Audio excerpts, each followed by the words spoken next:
Jonah, the big whale. So para sa mga hindi nakakaalam ng ibang kwento ni Jonah, okay, meron akong video na nakuha para medyo ibalik tayo kasi doon kailangan sa ko pa kwento ilagay. ni Jonah. Pero itong kwentong ito ay from chapter 1 and chapter 2 pa lang. Hindi pa dito kasama yung 3 and 4. So, pagpapatuloy natin yung 3 and 4 sa mga susunod na pag nabigyan tayo pagkakataong muling tumayo. Pero sa ngayon, hanggang chapter 1 and 2 pa lang itong video na ito. Let's play. Sorry.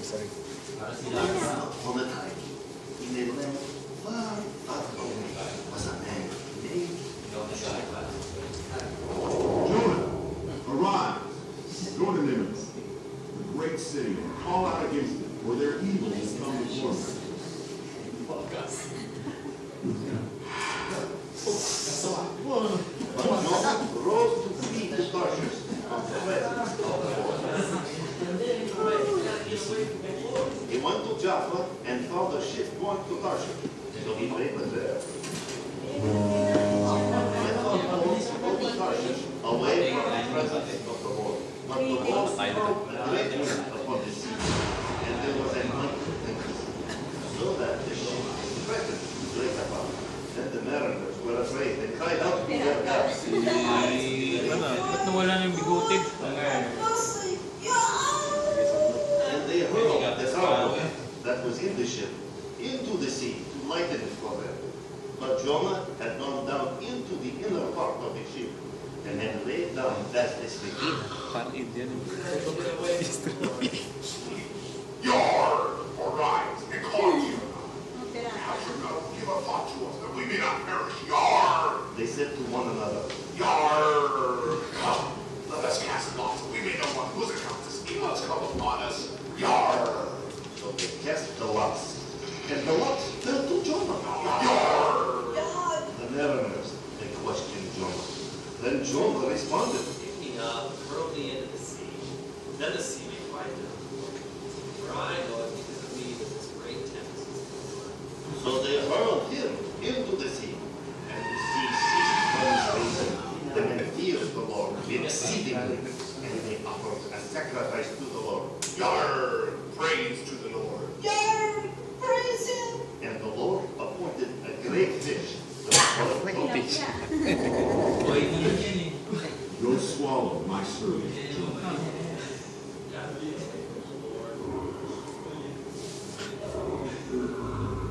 Okay.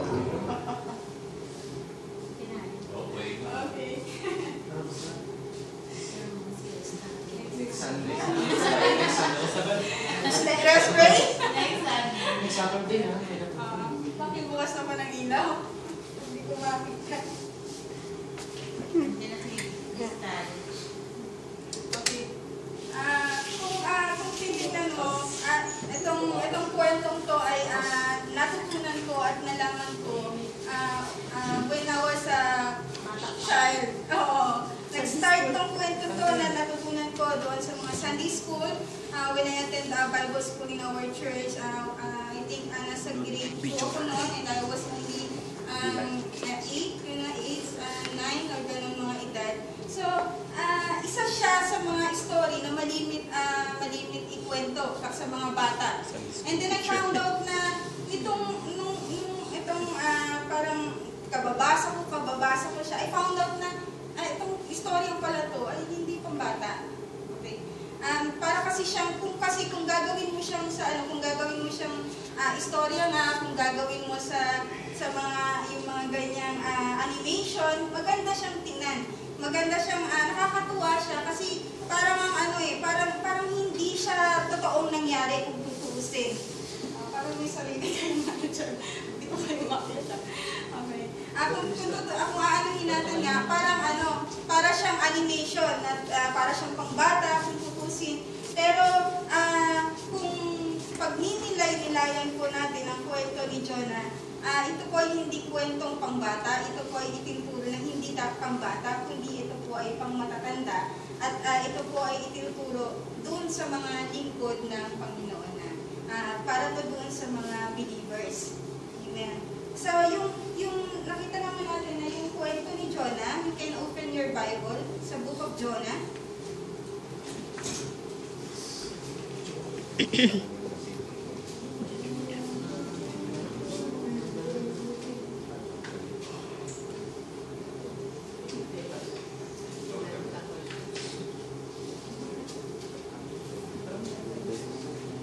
Andiyan na po kayo? Okay. Sabi po dito, the word of the Lord came to Jonah, son of Amittai, go to the great city of Nineveh and preach against it, because its wickedness has come up before me. And dun sa verse 3, but Jonah ran away from the Lord and headed for Tarshish. He went down to Joppa, where he found a ship bound for the port. After paying the fare, he went aboard and sailed for Tarshish to flee from the Lord. So, yun yung first hanggang third verse na inano dito na narinig ng Panginoon, ay narinig ng Jonah na nagsalita sa kanya ang Panginoon at inutusan siya na pumunta ka doon sa land, doon sa country ng Nineveh. Na kung aanin natin nung sinerch ko, ano ba ang ano ng Nineveh, siya yung capital of the Assyrian Empire. One of Israel versus enemy. Siya ito yung country na talagang sobra yung galit sa Israel. Ito yung country na talagang pinapatay ang Israel. Ito yung matindi nilang kalaban. Dahil itong Nineveh na to ay sinasabing the untouchable country. Na ngayon, kung aanuin natin, ito na yung Iraq. Yung Nineveh sa ngayon. Known as Iraq. So, itong Nineveh na to ay sobra rin yung kanilang kasamaan. Na kung aanuin mo ay parang Sodom at Gomorrah. At itong Nineveh, siya yung lagi nagpe-persecute sa mga Israel. Maraming pinatay sa kanila. Kasi nga, kumbaga, siguro malakas yung power nila, malaki yung country nila, so ganun sila ka-powerful, itong Nineveh na to. At nais ng Panginoon dito na si Jonah ay mag-preach doon sa lugar ng Nineveh. Dahil nga, kumbaga, makikita natin dito na ang Panginoon ay hindi lang Panginoon ng mga Israel, kundi Panginoon din ng iba-ibang country. So, ganoon kabuti ang Panginoon.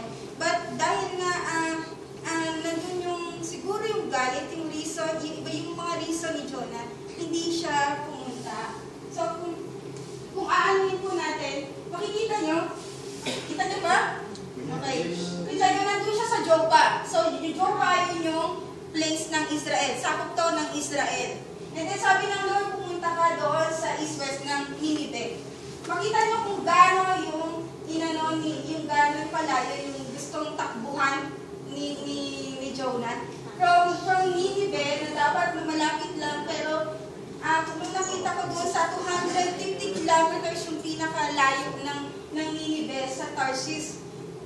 Na makikita natin doon na talagang nais ni Jonah na takasan yung Panginoon. At ang nais niya, hindi lang takasan ang Panginoon, kundi takasan din yung mga people ng Israel.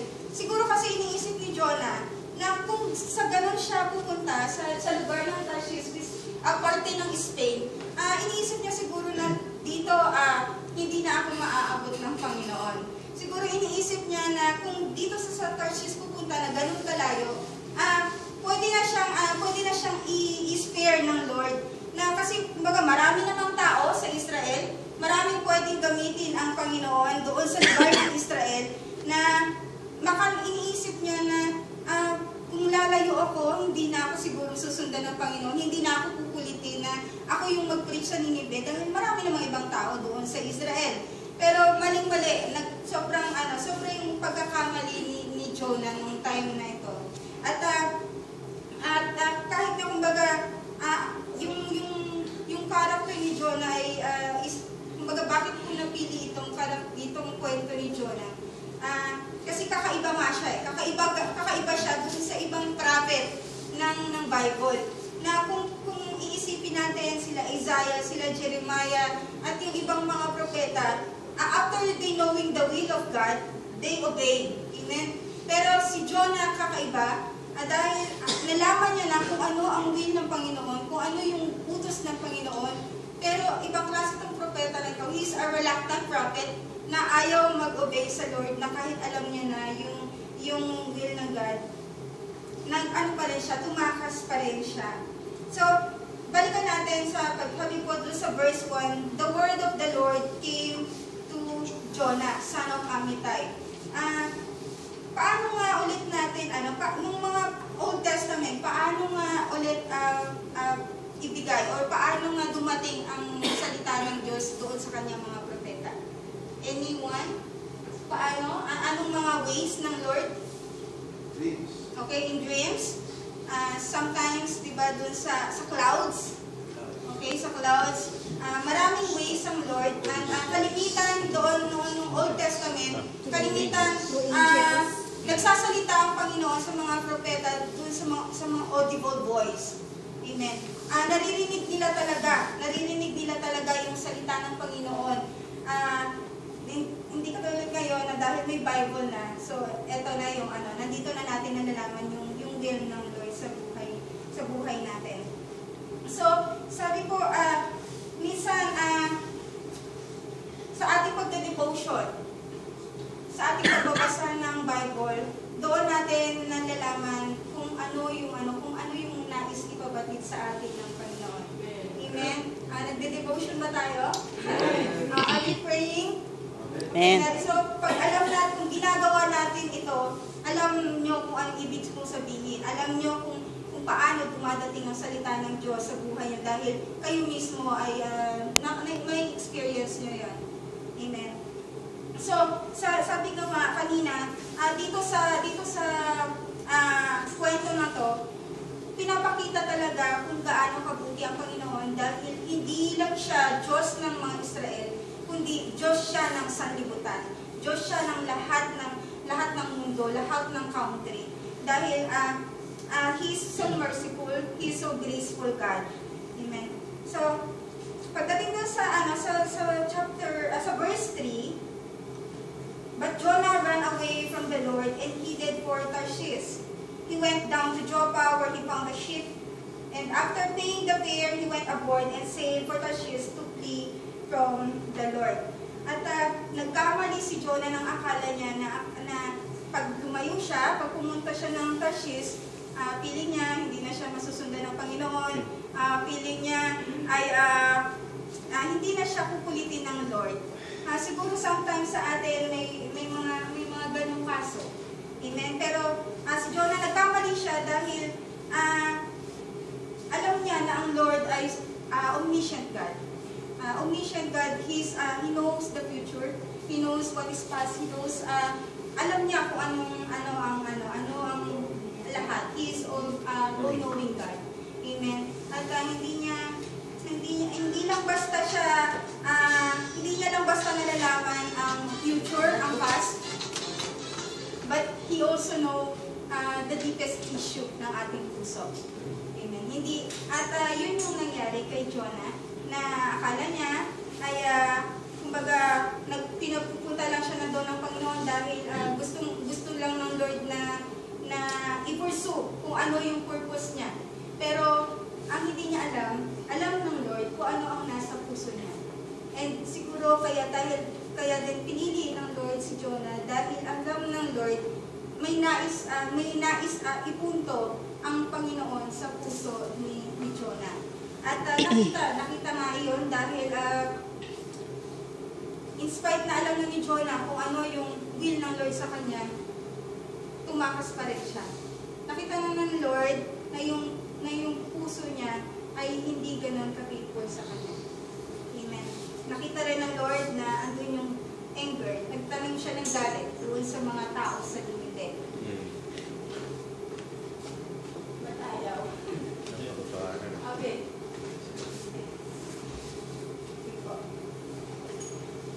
At siguro sa ating buhay din, nandito tayo ngayon sa Korea, maybe meron ding mga issue yung puso natin na hindi nasisettle. Hindi pa kasi marami. Maaaring nung nasa Pinas tayo, may mga issue tayo sa ating puso na hindi pa nasisettle. At you came to Korea and nandito ka sa church ngayon at magugulat ka na lang na bakit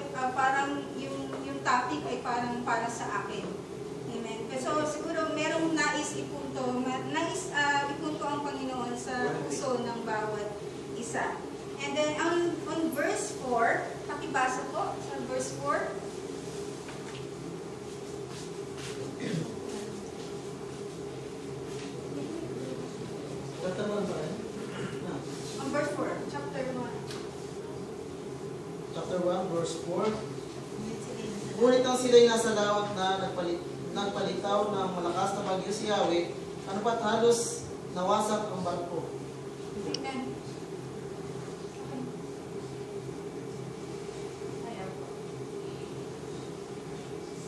Sige po, tuloy tayo.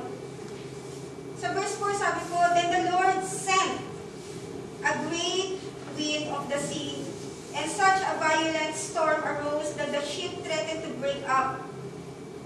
Minsan, sinasabi natin na yung mga pagsubok na dumarating sa ating buhay, yung mga wind na malalakas, yung mga storm na dumarating, minsan sinasabi natin, hindi ito galing sa Panginoon. Amen? Pero dito malinaw sinabi, God sent a great wind. Amen. Nakakagulat ba? Pero, oo nga, minsan pala, inaalaw din pala ng Lord yun. Minsan akala natin, sasabihin natin, lahat ng mga problema sa buhay ko, ito ay galing sa Panginoon, ito ay galing sa kaaway, di ba? Minsan sinasabi natin yon. Pero dito maliwanag that God said, the Lord sent a great wind on the sea, na nagkaroon pa ng storm. Inalaw ng Lord sa buhay nito na magkaroon ng ganun katinding storm because meron siyang purpose. And katulad din ng sinabi ko kanina sa Isaiah, remember the former things, those of long ago, I am God and there is no other. I am God and there is none like me. I make known the end from the beginning, from ancient time, what is still to come. I say, my purpose will stand, and I will do all that I please. Inaalam ng Lord na magpadala siya ng storm, ng great wind, kasi may purpose siya. At lahat ng naisin niya, at lahat ng gusto niya, gagawin niya para masunod kung ano yung purpose niya sa buhay natin. Even na kahit na magpadala siya ng storm, magpadala siya ng wind sa ating buhay, at iaalam ng Lord yon. Dahil meron siyang nais baguhin, may nais siyang ituro sa ating buhay. Amen. Sa kaya kung minsan nakakaranas tayo ng mga matinding pagsubok, minsan sasabihin natin, paulit-ulit na lang itong issue na to sa buhay ko. Minsan paulit-ulit na lang yung ganitong problema sa buhay ko.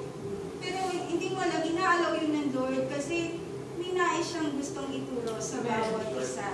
Amen. So inaalaw niya yun. So minsan, isipin niyo yun na hindi sa lahat ng pagkakataon, wag parang sinisisi natin yung kaaway. Baka sabihin ng demonyo, o ni Satan, na nanahimik ako dito, ako na naman ang may kasalanan. Parang sisingay na naman niya. Diba? So, nanahimik ako dito, wala naman akong ginagawa, ako na naman ang sisisihin nyo. Pero God sends sometimes storm for us para matuto tayo sa ating buhay. Amen. May purpose siya. Dahil nga sabi niya, ako ang Diyos, lahat ng gusto kong gagawin ko. Dahil para sa kabutihan niya. Amen. So, he sent storm. And then, on verse 5, sabi po dito, all the sailors were afraid, and each cried out to his own God. And they threw the cargo in the sea to lighten up the ship. Lahat ng mga cargo, yung mga dala-dala akala nila baka pagtapon ng mga bibigat na bagay, pwede silang ma-save, gano'n. Pero lalong lumalakas yung wind, yung storm. And then, sabi po dito, but Jonah had gone. And then on verse 5, makikita nyo, sabi nila, they were afraid and cried out to his own God. Makikita natin na yung mga nakasakay dito sa ship na to, unbeliever. Dahil, nung time na grabe na yung bagyo, kanya-kanyang santo na ng tawag. Kanya-kanyang Diyos na. O Diyos na santo niya, ganto, santo niya. Lahat na ng santo, lahat na ng Diyos, tinawag nila. May kanya-kanya kasi lang pinapaniwalaan na Diyos. So, and then, lumapit ngayon yung iba. Sabi gano'n, the captain went to him, sa verse 6, the captain went to him and said, how can you sleep? Sabi gano'n. Get up and call on your God. Maybe He will take notice of us, and He will not perish. Kung iisipin nyo, kung babalik babalikan nyo yung story ni Jesus, na sumakay siya sa kasama niya yung mga disipulo. Amen. Na nagkaroon din ng big storm ng mga wave, di ba? Natutulog din si Jesus noon at ginising siya ni Peter. Si Peter nga ang gumising sa kanya na, Panginoon, gumising po kayo, sobrang pong lakas ng bagyo. Tapos sabi niya, you have little faith, sabi niya gano'n. Kung aanuhin po natin yung buhay ni Jonah, parang gano'n, merong similarity doon sa pangyayari. Kasi natutulog din si Jonah ng mga panahon na to. Then sabi nung captain, gumising ka! Ano ba't nakakuha mo pang matulog? Samantalang binabagyo na tayo, mamamatay na tayo. Tawagin mo ang Diyos mo, sabi nung captain. Tapos baka sakali ay mahabag siya sa atin, kaawaan tayo at mailigtas tayo dito. Pero anong ginawa ni sabi gano'n, on verse 7, then the sailors said to each other, come, let us cast all lots to find out. So nagkaroon sila ng yung parang palabunutan. Hindi ko alam kung anong ginawa nilang style. Hindi ko alam kung may mga dice doon o baka naghagisa ng dice kung sino ang lumabas na siya yung tayain. Diba? O minsan sa kwento ng iba, merong mga straw. Kung sino yun yung kwento sa amin sa Bible School nung nagbata ako. Meron daw straw na kung sino makabunot ng pinakamalit na straw, siya yung may kasalanan. So, pero hindi natin alam kung anong style ang ginawa nila, kung bakit nila nalaman na si Jonah yung may kasalanan ng mga pangyayaring yun. And then yun nga, so nagpalabunutan at nagulat sila at si Jonah ang may kasalanan. Si Jonah yung lumabas. Everything's happened talagang hindi mo akalain, hindi mo ma-imagine kung paano talagang na-point nila si Jonah. Pero I know that ang Panginoon din ang gumawa nun. Amen? And then, sabi po doon sa verse 9, sa verse 8, so they asked him, tell us who is responsible for making all this trouble for us? What do you do? Tinanong siya, ano bang ginawa mo? Taga saan kang lugar? Anong country ka? For what people you are? And then on verse 9, he answered, I am a Hebrew, and I worship the Lord, the God of heaven, who made the sea and the land. So lalo silang natakot kasi bigatin ang Diyos ni Jonah. May lalang ng langit, ng lupa, ng dagat. And then, sabi ganon, on verse 10, this terrified them and they asked, what have you done? And they knew he was running away from the Lord because he already told them so. So, naikwento na ni Jonah na ako yung salarin, ako yung may kasalanan ng lahat ng ito kasi tinakasan ko ang Panginoon ko. Then, sabi nila, the sea was getting rougher, lalong on verse 11, lalong nagagalit yung alon, lalong lumalakas yung hangin. What should we do to you to make the sea calm down from us? And then on verse 12, sabi po doon, pick me up and throw me into the sea. Pero kakaiba talaga si Jonah. Kaya sabi ko nung nabasa ko to, ibang klase yung karakter nito. Hindi lang siya stubborn, hindi lang siya unfaithful, hindi lang siya disobedient. Suicidal pa si Jonah. Patay kung patay. Itapon niyo ako basta hindi ako susunod sa Panginoon. Nung nabasa, ko to, sabi ko, matindi to, ang tigas ng puso. Imbis na mag-repent sa Lord, imbis na mag-pray at humingi ng awa sa Panginoon, sabi niya, itapon niyo ako sa dagat. Alam niya, patay na kung patay. Suicide na talaga si Jonah. At nakakagulat. Ibang klase yung karakter niya.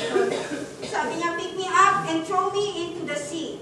He replied, and it will become calm. I know that this is my fault, that this great storm has come upon you. Yun nga, sabi niya, ako yung dahilan, itapon niyo na ako para kumalma itong dagat na to. So, minsan, tayong mga Kristiyano, ganun din. Suicidal din tayo.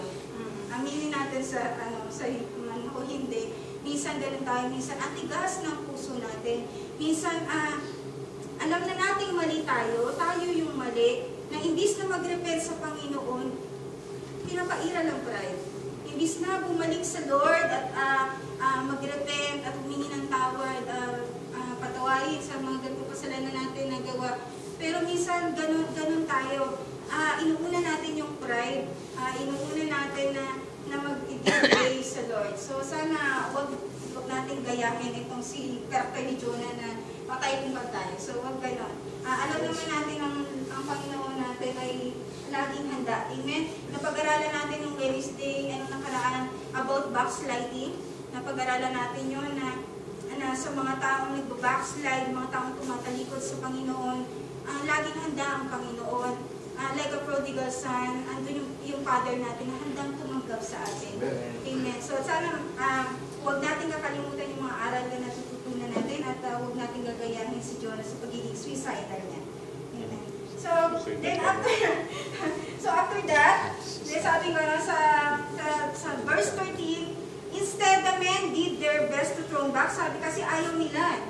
Ayaw nilang kumbaga magkasala. Sabi nila, hindi ka namin itatapon. Gagawa tayo ng paraan. So pinilit ng captain na itabi yung maitabi kahit man lang sa bandang Pampang yung barko. Pero hindi talaga inalaw ng Lord eh. Talagang lalong nagalit yung hangin, lalong tumindi yung bagyo. And then doon na sila nag-decide na itatapon na talaga si Jonah.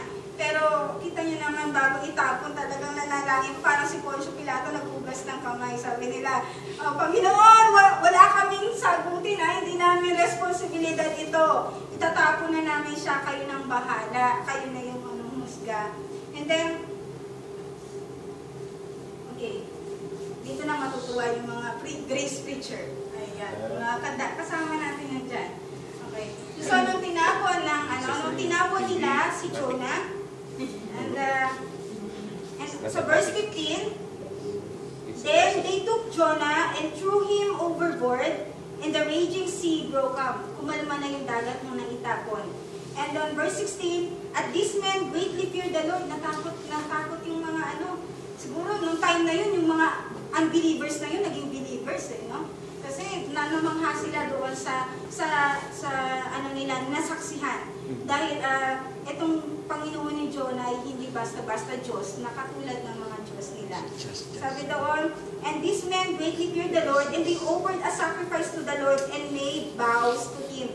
Nagkaroon ng nagkaroon ng purpose, hindi lang yung mga Ninibeng naliligtas, ultimo yung mga nandun sa barko na hindi mananampalataya, naging manampalataya dahil nakita nila yung kapangyarihan ng Panginoon.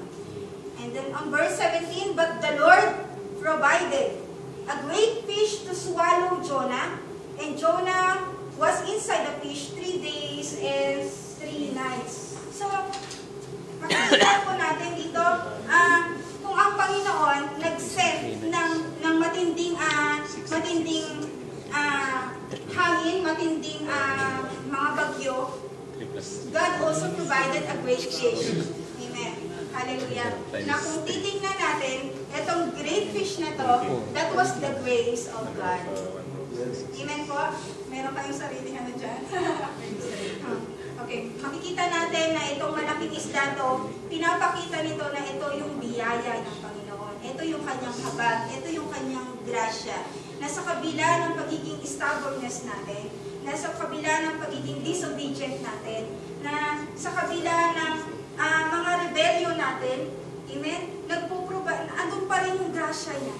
Napakamahabagi ng Panginoon, napakabuti ng Panginoon, dahil kung ang Panginoon ay mabilis magalit, pero dahil siya nga ay slow to anger, malamang kanina papatay si Jonah di ba? Pero dahil nga slow to anger ang Panginoon, siya ay kontrolado niya yung temper niya at napakamaunawain niya, napakamahabagi niya, nag-provide pa siya ng great fish. So sa atin din, sa ating buhay, makikita natin na when we disobey God, sabi po, iba't ibang storm yung dumadating. And dun sa pag-disobey natin, makikita din natin na nagpo-provide ang Panginoon ng solutions. Amen? Every time na nag-disobey tayo, may mga problemang dumarating, may mga consequences na dumarating, but also God also provide the solution. At ito yung great fish din na parang pinapakita dito ng Panginoon. Amen? Amen!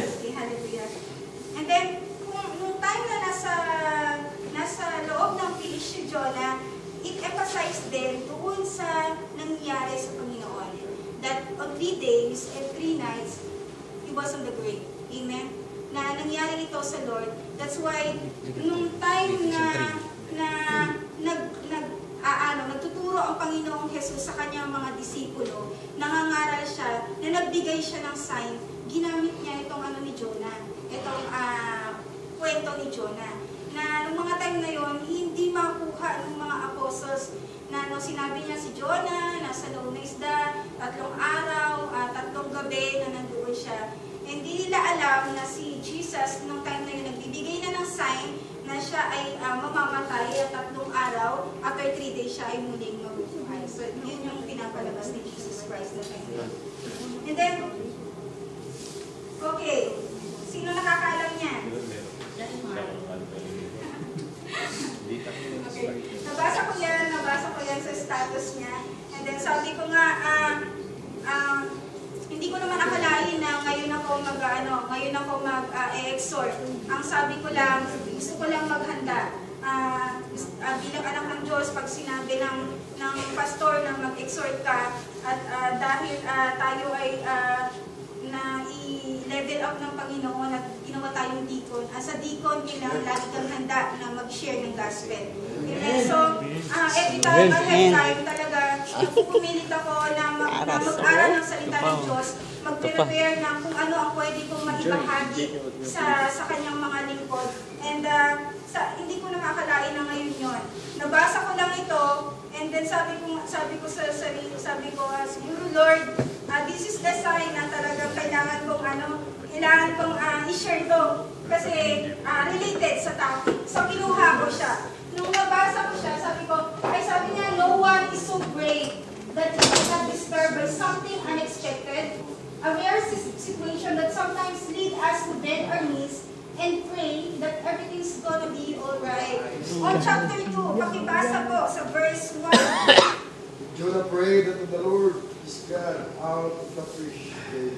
Amen. Sabi po, from inside the fish, Jonah prayed to the Lord, his God.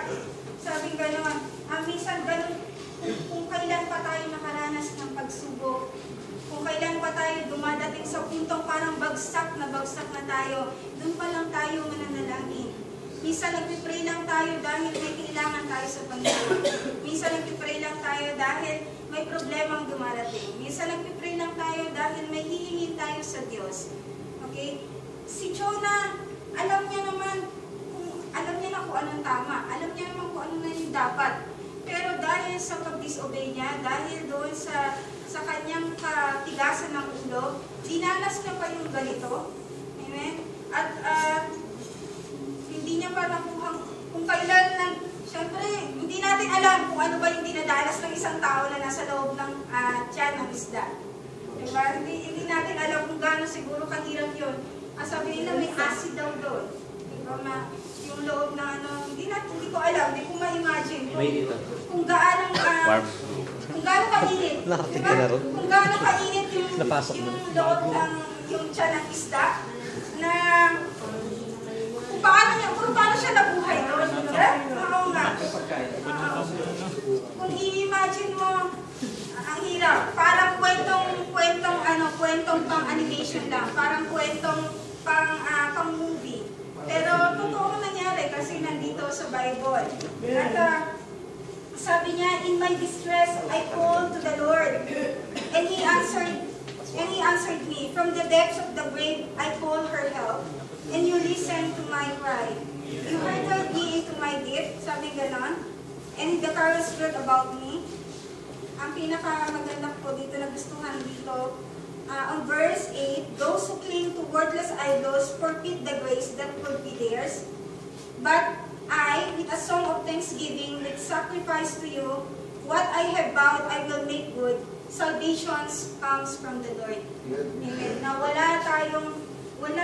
walang ibang Diyos na maaaring makapagligtas sa atin maliban sa Panginoon Jesus. Amen. Na wala nang ibang pangalan na ibinigay ang Panginoon sa ilalim ng kalangitan, maging sa lupa, kundi ang pangalan ng Panginoong Jesus na siyang magiging kaligtasan ng buong sanlibutan. Amen. Salvation comes from the Lord. At although alam na ni Jonah na talaga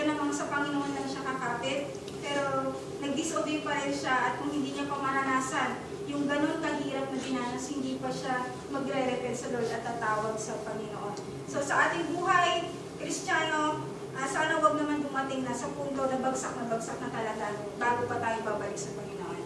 Amen. Wag na sana nating magaya yung ginawa ni Jonah. Wag na sanang umabot sa puntong halos mamatay na tayo spiritually bago pa tayo babalik sa Panginoon. Amen. Although alam natin na saved na tayo, pero alam natin yung consequences na mangyayari at hindi gugustuhin ng bawat isa sa atin na maranasan yung mga ganitong consequences. And sometimes, sa mga consequences na nangyayari sa atin, damay pati pamilya. Amen? Damay pati yung mga mahal natin sa buhay. Yung mga ginagawa natin pag-disobey sa Lord. Akala natin minsan na tayo lang yung maapektuhan, pero hindi natin napapansin na dadamay na yung ating mga mahal sa buhay at pamilya.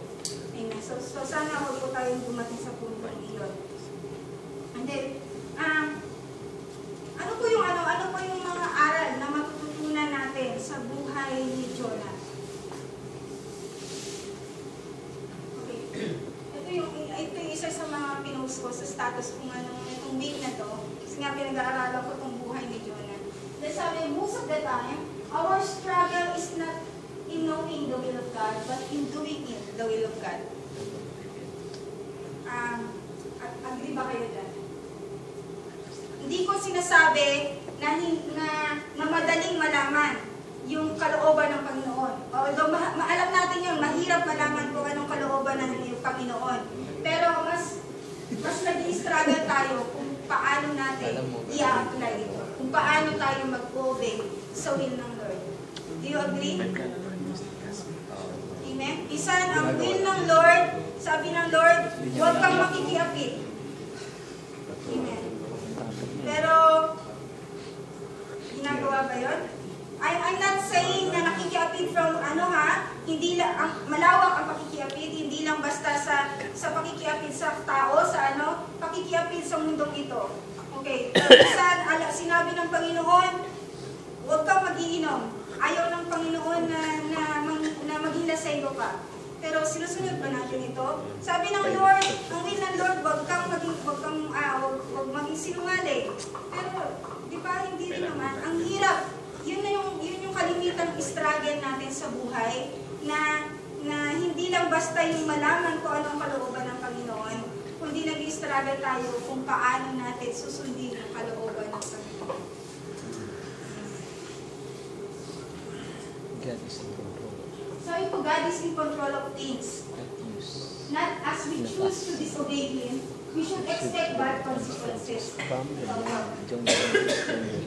the moment Jonah went his own way, things started to go wrong. Noong time na nag-disobey na si Jonah, doon na niya dinanas yung iba't ibang klase ng consequences.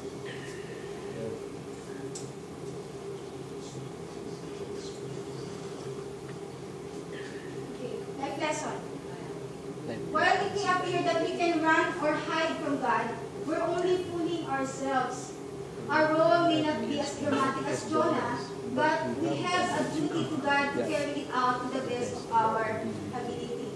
Agree po kayo? Amen. So, maaring iba-iba yung will ng Lord sa buhay natin na pinapagawa.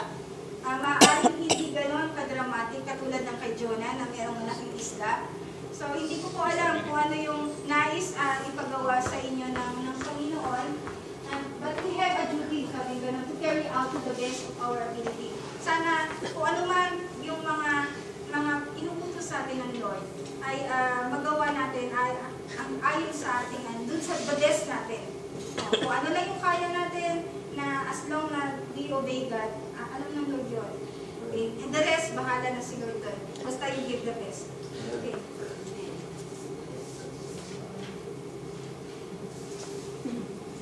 So, the lesson, how are we today? What is God asking you to do? So, siguro tayo ngayon, nandito sa church, every Sunday, we hear the sermon, we hear the preacher, and alam na natin kung ano yung will ng God. Pero, sana matuto tayo tayo na sumunod ayon sa kalooban ng Panginoon. At wag natin gayahin si Jonah. So kaya nga ang title of that of this exhortation is do not be like Jonah. Kasi kung aanin nyo talaga yung character ni Jonah, what we can learn about Jonah, yung character ni Jonah, he is proud, he is stubborn, he is foolish, he is selfish, disobedient. Sa selfish, kaya ko din ang ilagay dyan. Kasi kung tatapusin natin itong full chapter ng Jonah, malalaman nyo talaga na makasarili siya. Kasi dumating sa punto na kahit na nag-obey siya, na kasi ayaw niyang maligtas yung Ninive. Oo. Hanggang langit ang kanyang galit sa Ninive. Kasi nga pinagpapatay yung kanyang mga lahi. Oo. Baga, siguro nga doon sa trauma na dinanas niya, na siguro maaaring marami siyang mahal sa buhay sa Israel na pinatay ng mga tiga Ninive. Kaya gano'n na lang yung galit niya. Kaya nung time na sinabi ng Panginoon na pumunta ka sa Ninive, at alam ni Jonah na i-restore ng Lord yun, kaya siya tumakas. At selfish si Jonah. Kaya kung tatapusin natin ito sa susunod, maiiyaano pa po ito sa inyo. And then, he is disobedient, unfaithful, bad-tempered, at saka suicidal. So, huwag po natin gagayahin si Jonah na yung mga ganyang karakter niya. Na although he is a prophet of God, pero kakaiba siya. Kasi ito yung propeta na narinig mo na ang salita ng Diyos, pero and yet you disobey. Diba? Ibang klase. Siguro kung ngayon magsasalita ang Panginoon sa tenga mo, maririnig mo, ano kaya ang gagawin mo? Baka biglang may dumulong dyan sa pagiliran mo or sa likod mo na ito ang kailangan mong gawin, ito ang will ko. Bulungan mo nga. Hindi ko po alam kung ano ang will ng Lord na pinapagawa sa inyo, or hindi ko alam kung ano yung mga unsettled issues sa mga puso nyo ngayon na nais i-point out ng Panginoon. But I believe na sa gabing ito, medyo siguro nasagi. May mga nasagi tayong unsettled issue sa ating puso na nais ng Panginoon ay ayusin natin, baguhin natin para sa kanyang kalwalhatian. At tulad ng sinabi ko, don't be like Jonah. Huwag natin gayahin itong mga karakter ni Jonah. In spite of knowing the will of God, he chose to disobey, but be like Jesus Christ, who is obedient to the will of the Father. Amen. Na kahit na alam ng Panginoong Jesus kung gaano yung hirap na dadanasin niya sa krus ng Kalbaryo, ay nag-obey pa rin siya sa Panginoong Ama para matupad kung ano ang kalooban ng Panginoon. So, dito ko lang muna tatapusin yung aking exhortation, and sa susunod, kung magkakaroon ako ulit ng pribilehyo na tumayo, isusunod ko yung chapter 3 and chapter 4 ng Jonah. So, purihin po ang Panginoon. Let us pray. Father God, once again, we want to thank you, Lord, for reminding us, Panginoon, na huwag kaming maging katulad ng karakter ni Jonah, but be like Jesus, Panginoon, na matuto kaming lagi nagtatapat sa iyo, matuto kaming sumunod sa kalooban mo, na bagamat, Panginoon, kuminsan ay ang hirap malaman kung ano ba ang will mo, kung ano ba ang kalooban mo sa buhay ng bawat isa. Pero turuan mo kami, Panginoon, dagdagan mo ang aming panampalataya, na matuto kami na sa anumang paraan, anumang sitwasyon na maging buhay namin, anumang circumstances ang kaharapin namin, matuto kami, Panginoon, na magtiwala lamang sa iyo. Dahil alam namin, Panginoon, you know what's best for us, Panginoon, bilang mga anak mo. Alam mo kung anong maganda, ang mabuti para sa amin. Ang sabi mo sa Jeremiah 29:11, you will not, you know our best future, our best plans, Panginoon, kaya magtitiwala po kami sa inyo ngayon. Salamat po sa paalala sa gabing ito, sa buhay ni Jonah, na huwag kami tumulad sa kanyang karakter, Panginoon, na hindi kaaya-aya sa inyong kalooban, Panginoon Ama. Muli, Lord, binabalik ko sa inyo ang lahat ng kapurihan. Ikaw lamang po ang siyang mataas sa aming kaligitnaan. Sa pangalan ni Jesus, aming Diyos, tagapagligtas. Amen. Amen.